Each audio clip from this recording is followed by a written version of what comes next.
त्याला आपण म्हटलं आहे जॉईंट मेंबर. मग हा जॉईंट मेंबरचा कन्सेप्ट काय आहे?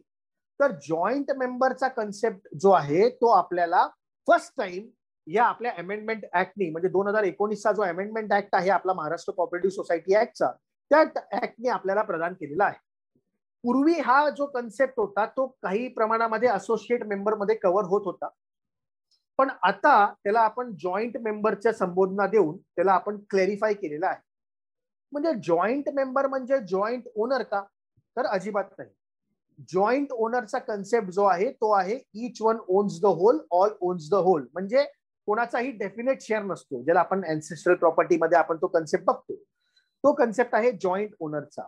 आणि आपला जो जॉईंट मेंबरचा कन्सेप्ट आहे त्याला लिगॅलिटी आहे को ओनरच्या कन्सेप्ट. त्याला आपण बोलतो वी आर द को ओनर्स. आणि हा को ओनरचा कन्सेप्ट जो आहे तो आपल्याला ट्रान्सफर ऑफ प्रॉपर्टी ऍक्टच्या सेक्शन 44 नी सांगितलेला आहे, को ओनरचा कन्सेप्ट. मग त्या जॉईंट मेंबरचं जर आपण डेफिनेशन बघितलं सेक्शन 154B-18 मध्ये सब क्लॉज 18 मध्ये, तर त्या सब क्लॉज 18 मध्ये सांगितलेलं आहे की a member which holds the right share title interest. असा जो मेंबर जो right title share interest hold करतो ओरिजिनल मेंबर बरोबर, त्याला आपण जॉईंट मेंबर असं संबोधतो. But whose name does not stand first in the share certificate असंही म्हटलेलं आहे. म्हणजे याचा अर्थ काय?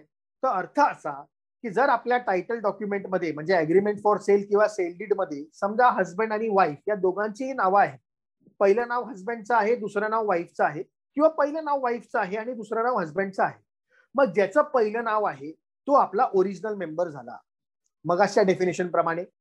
आणि आताच्या डेफिनेशन प्रमाणे जॉईंट मेंबर मध्ये ज्याचं दुसरं नाव आहे टायटल मध्ये त्याला आपण जॉईंट मेंबर, तो को ओनर झाला तिकडे. आणि म्हणून आपल्या डेफिनेशन मध्ये कोऑपरेटिव्ह हाऊसिंग सोसायटीच्या डेफिनेशन मध्ये त्याला आपण जॉईंट मेंबर असं म्हणतो.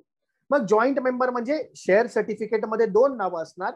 पहिलं नाव जे आहे ते ओरिजिनल मेंबरचं हस्बंड असेल किंवा वाईफ असेल, आणि दुसरं नाव ज्याचं नाव दुसरं आहे टायटल मध्ये त्याचं शेअर सर्टिफिकेट मध्ये आपण दुसरं नाव सांगतो आणि त्याला आपण जॉईंट मेंबर असं संबोधतो. मग हे जॉईंट मेंबर किती असावेत? तर ह्याला काय मर्यादा नाही आहे. समजा तुमच्या टायटल डॉक्युमेंट मध्ये 5 नावं आहेत, तर मग त्याला आपण 5ही लोकांना जॉईंट मेंबर असं बोलणार. म्हणजे पहिला जो आहे तो ओरिजिनल मेंबर आणि उरलेले जे आहेत त्या सर्वांना आपण जॉईंट मेंबर असं संबोधणार. आणि सर्वांची नावं जी आहेत ती आपण शेअर सर्टिफिकेट मध्ये इनकॉर्पोरेट करणार. त्याला आपण जॉईंट मेंबरशिपचा कन्सेप्ट बोलतो.